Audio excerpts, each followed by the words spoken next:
The Coin Lady channel is pleased to have you back.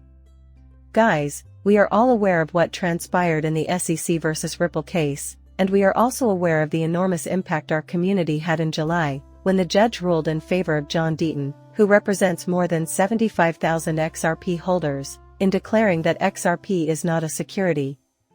The significance of it cannot be emphasized enough, as all subsequent cases refer back to the SEC versus Ripple instance. Furthermore, drawing a lesson from it, even if it isn't a precedent with any binding legal force, is still helpful. The truth is that both are happening at the same time. Look at these headline projections from Bloomberg's analysts.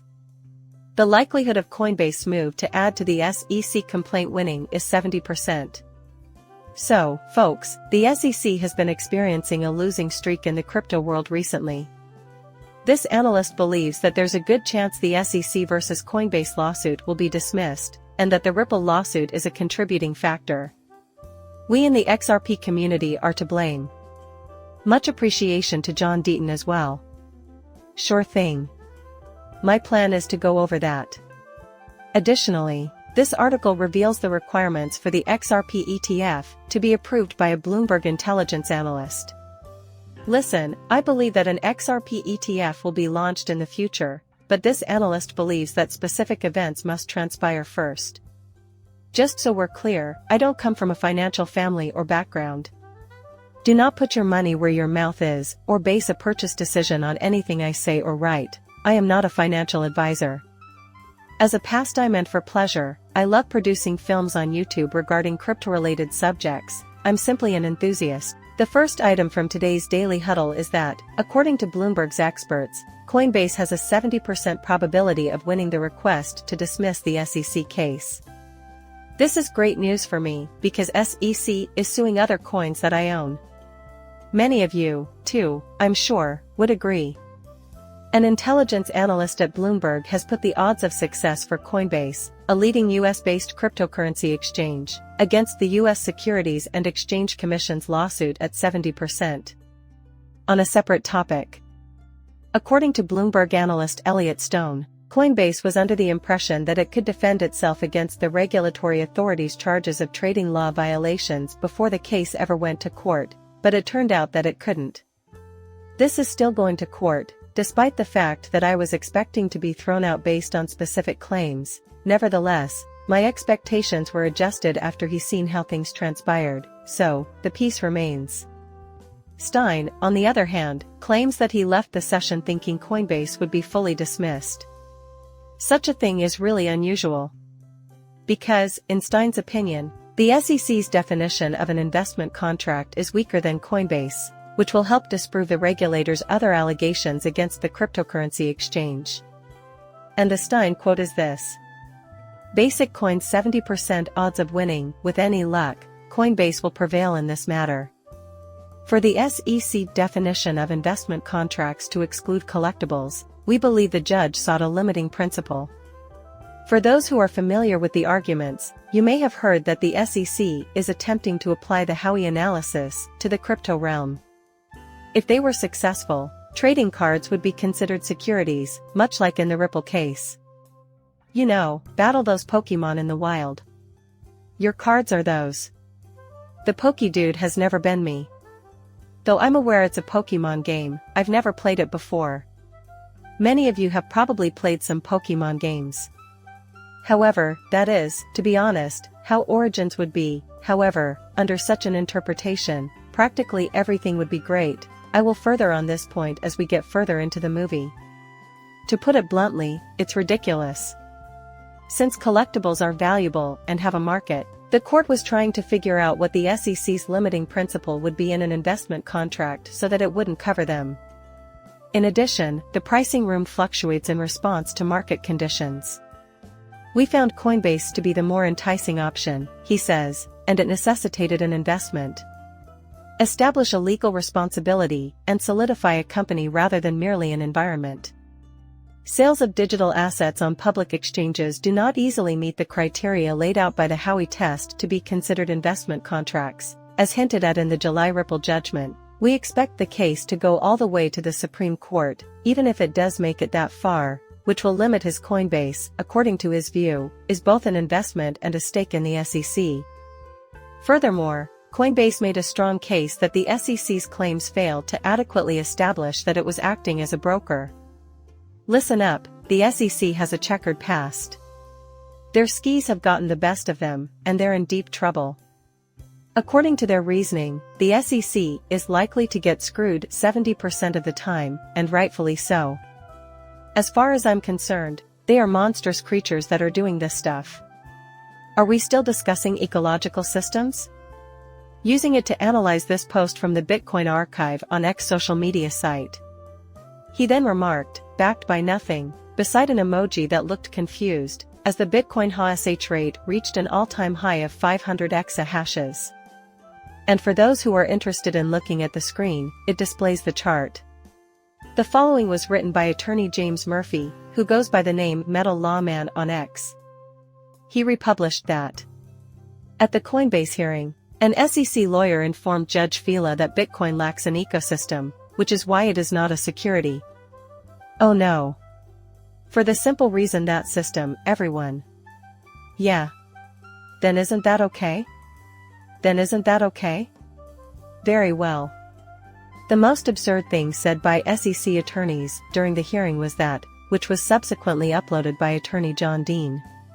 If there's one thing I've seen about SEC lawyers, it's their unwavering determination to ignore the facts. Right on target, the lawyer failed to do so.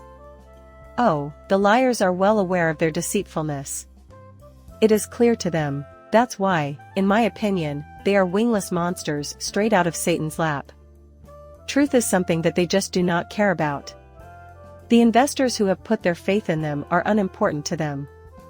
We will do everything is necessary to succeed. Therefore, they are attempting to deceive. Truly, they are attempting to deceive the courts. In my opinion, it is absolutely correct. The nonsense they're debating over is completely unfounded. Their sole motivation is to come out on top. A land grab for jurisdictional purposes. Well, that's all. Additionally, you already have this from Stewart, who is the chief legal officer of Ripples, and he wrote the following. During the oral argument in the Howey case, the SEC would have been immediately removed from the courtroom if they had informed the Supreme Court that people were investing in an orange environment. If it weren't so tragic and harmful, the SEC's departure from the law would be funny. Yes, I agree wholeheartedly. This is Paul Gray, Chief Legal Officer at Coinbase, by the way. Again, he provides an example.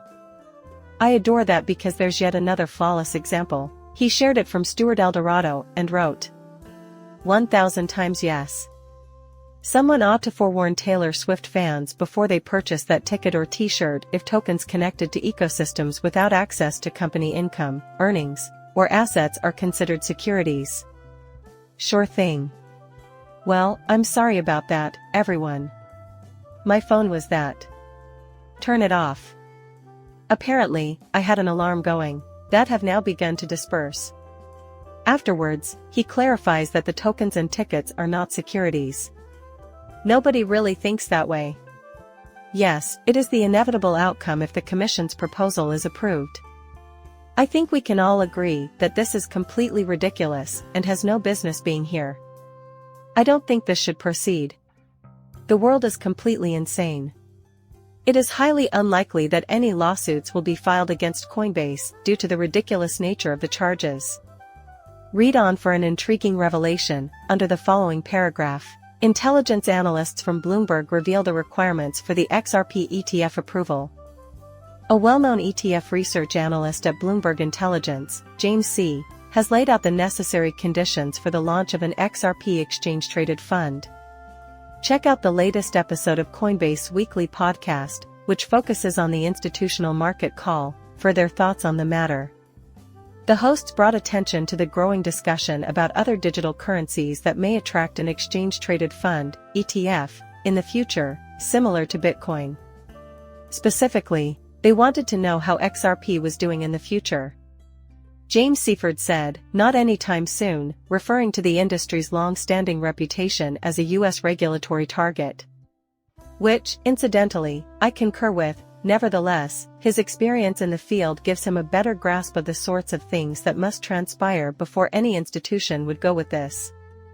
Not anytime soon, in my opinion, as I seriously doubt that Kim Jong-un would be willing to cast a vote in favor of it. Finally, the Bitcoin ETF was authorized with a single vote. Even if I don't think it's probable, it may happen, and he won't be in command indefinitely. Peace remains, however. But he did concede that XRP may be the next digital asset to get an exchange-traded fund, ETF, treatment due to the continuing SEC versus Ripple lawsuit. In addition, he detailed the existing regulatory framework, stating that an XRP futures market governed by the federal government is essential. He singled out the EMET trading on the Chicago Mercantile Exchange, which is governed by the US CFTC. According to Seifert, the two cryptocurrencies with regulated futures markets are Bitcoin and Ethereum. Consequently, well-known asset managers have narrowed their focus on Bitcoin and Ethereum ETFs. Regarding this matter, refer to provide Seifert emphasized the significance of XRP's potential futures exchange-traded fund, ETF, and the CME futures market.